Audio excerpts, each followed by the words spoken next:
মানুষের সাথে মানুষের পাশে।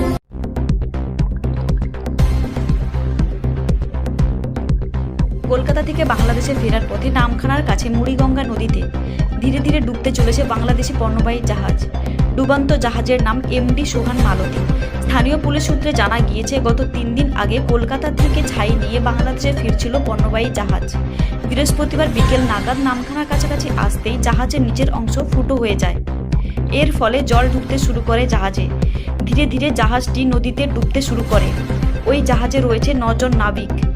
এই খবর চাউর হতে এলাকায় চাঞ্চল্য ছড়িয়েছে, কারণ ওই জাহাজের ভেতরে যে ছাই রয়েছে সেই ছাই নদীতে মিশলে জলজ প্রাণীর ক্ষতি হবে। তবে বিষয়টি প্রশাসনের নজরে এসেছে। নামখানা থেকে রবীন দাসের রিপোর্ট, বঙ্গভূমি নিউজ।